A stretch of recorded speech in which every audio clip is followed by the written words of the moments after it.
Assalamualaikum warahmatullahi wabarakatuh.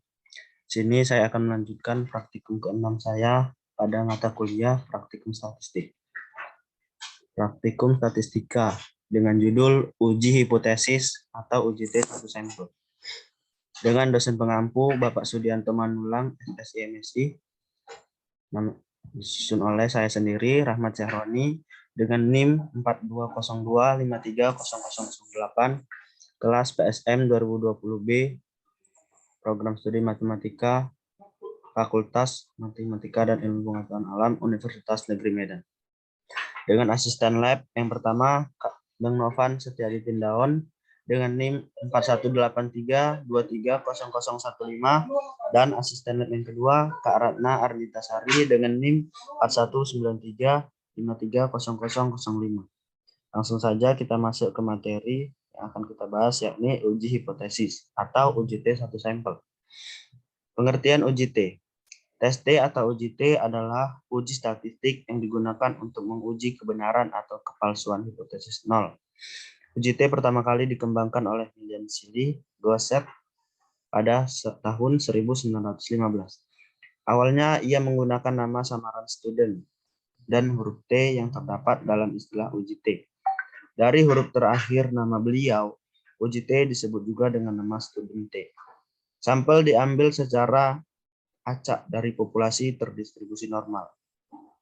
Data berskala interval dan atau rasio. Kegunaan uji T. Yang pertama adalah alat analisis data untuk menguji satu populasi atau dua populasi.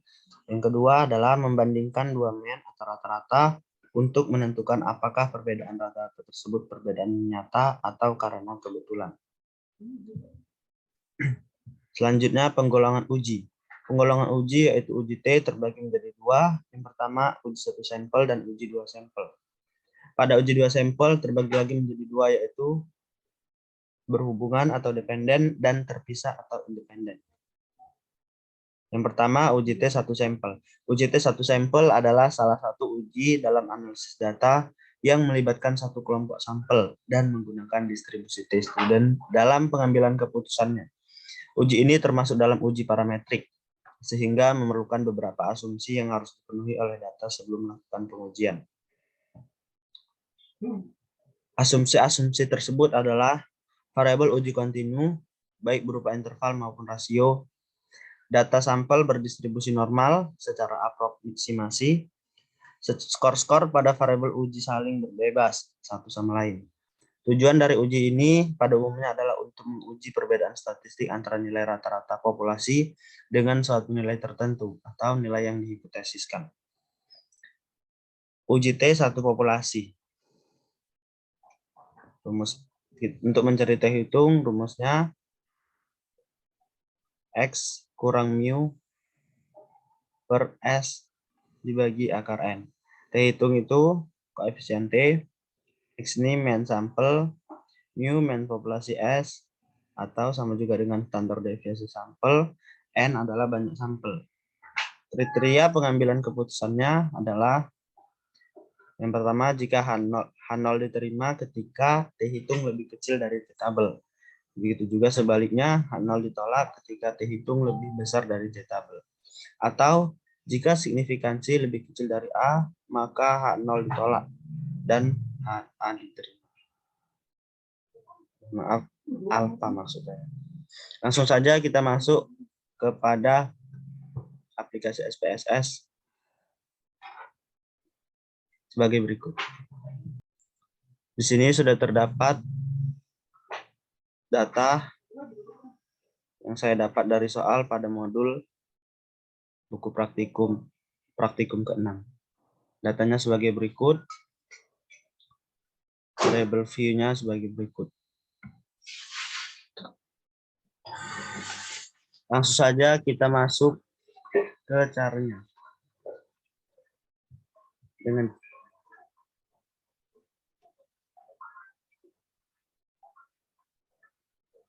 Langsung saja kita masuk kepada uji hipotesisnya, yaitu dengan cara kita klik analis, kemudian compare means, lalu one sample t-test.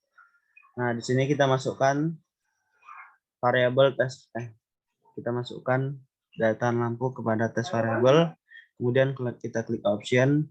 Nah, di sini terdapat confidence interval percentage 95%. Ini sesuai dengan soalnya ya.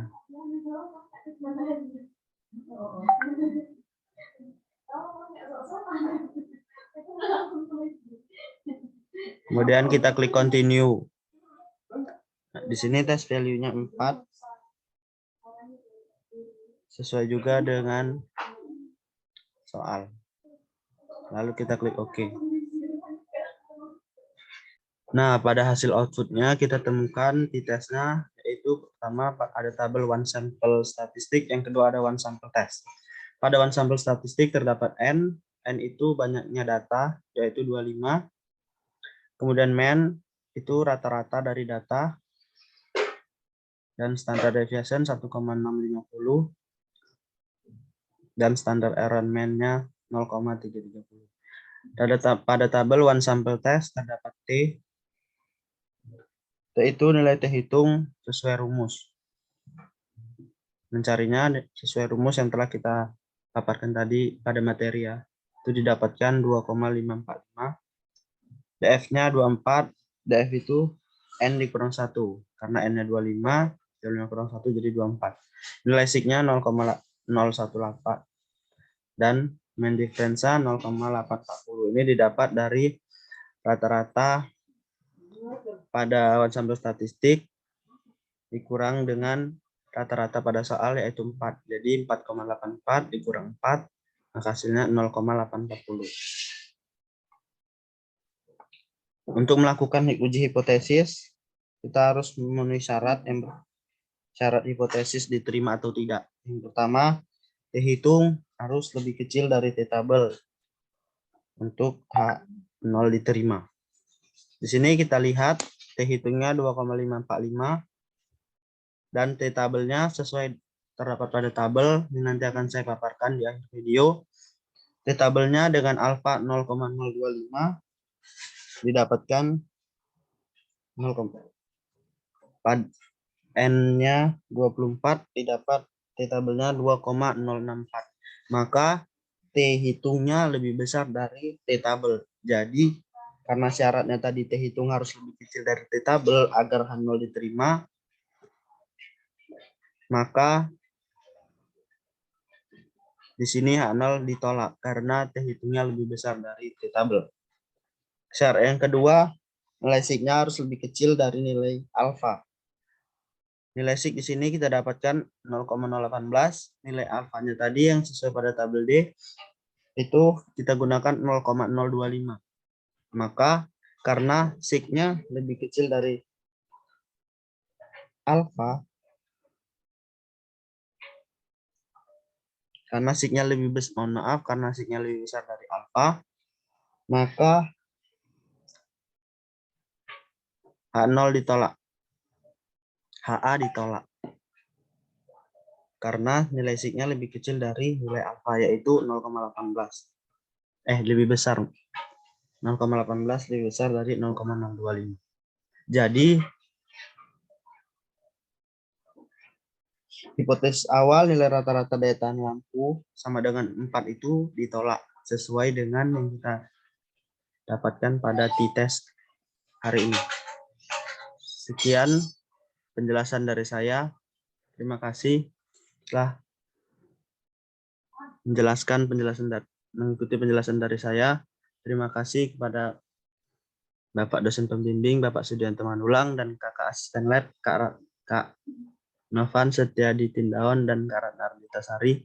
Terima kasih. Mohon maaf jika terdapat kesalahan kata dan kesalahan dalam pemaparan materi. Assalamualaikum warahmatullahi wabarakatuh.